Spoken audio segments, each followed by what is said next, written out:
एक वृत्त से क्वेश्चन लिया गया है जो बहुत ही शानदार क्वेश्चन है, ठीक है।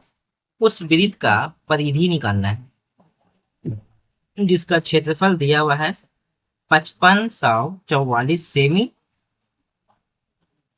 स्क्वायर, ठीक है। ऐसे भी जो क्षेत्रफल होता है जिसको हम लोग अंग्रेजी में एरिया कहते हैं, वो तो या तो सेंटीमीटर में रहेगा तो स्क्वायर रहेगा ही, मीटर में रहेगा स्क्वायर रहेगा ही, मीटर स्क्वायर, डेसीमीटर में रहेगा तो डेसीमीटर स्क्वायर। यानी क्षेत्रफल हमेशा स्क्वायर में ही आता है और आयतन हमेशा क्यू में आता है, लेकिन आयतन का यहाँ पर बात हो नहीं रहा है इसलिए हम इसको बात नहीं करेंगे। क्षेत्रफल स्क्वायर में, परिधि, परिधि सिर्फ सेंटीमीटर या मीटर।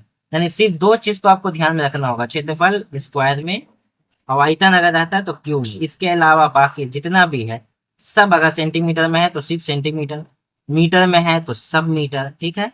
बहुत पॉइंट वाली बात बता रहे हैं, ध्यान में रखना होगा। तो आइए देखते हैं, वृत्त की परिधि निकालने के लिए बोल रहा है, तो लिखते हैं वृत्त की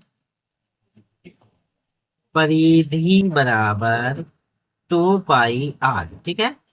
तो 2 गुने पाई गुने आर, यहाँ पे फंसे ना, जानबूझ के हम लिखे थे ताकि आप लोग को पता चले कि आर हम लोग को लिखे क्या, आर होता क्या, आर त्रिज्या होता है, ठीक है। तो त्रिज्या ये लाए कहाँ से, तो याद रखिए क्षेत्रफल हमको दिया हुआ है, यहाँ से निकालते हैं। वृत्त का क्षेत्रफल क्या होता है, वृत्त का क्षेत्रफल पाई आर स्क्वायर, क्षेत्रफल दिया हुआ है तो यहाँ पे रखेंगे, यहाँ पे से पाई आर स्क्वायर। आर को हमको निकालना है तो आर स्क्वायर रह देते हैं यहीं पे, और जो भी गुना में लगा रहता है वो चल जाता है बट्टा में। पाई का मान होता है 22/7, बट्टा में 7 हो जाएगा, तो 7 कहाँ चल जाएगा, ऊपर में चल जाएगा, 7/22, ठीक है। अब आराम से इसको काट सकते हैं, काट दीजिए। 11×2 = 22, 11×5 = 55 और 11×4 = 44, ठीक है। इसको काट दीजिए, 25, 2×2 = 4, 2×5 = 10, 2×2 = 4, कट गया।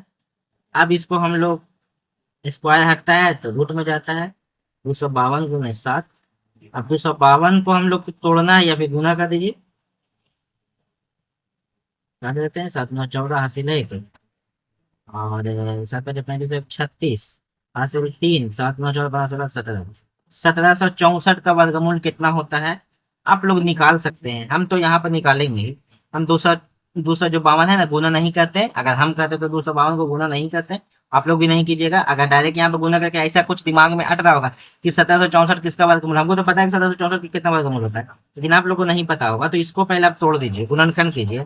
252 को करते हैं 2 एकम 2, 2×2 = 4, 2×6 = 12, 2×6 = 12, 2×3 = 6, 9×7 = 63, ठीक है।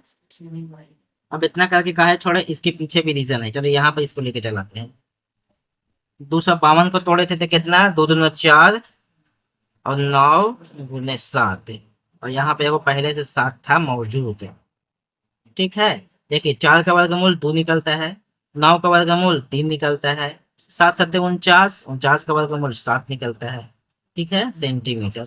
यानी यही आपका त्रिज्या हो गया, कितना हो गया, गुना करते 3×6, 6×7 = 42, 42 सेमी हमको त्रिज्या हुआ है, तो त्रिज्या यहाँ पे रख देते हैं 42 सेमी, 7×6 = 42, बस 6×2 = 12, गुना 22 सेमी, अब गुना करते हैं 22 को 12 से, तो 22×2 = 44, तो यहाँ पे 22 हो जाएगा, 4×4 = 6, 2, यानी 264 सेमी आपका परिधि आ गया।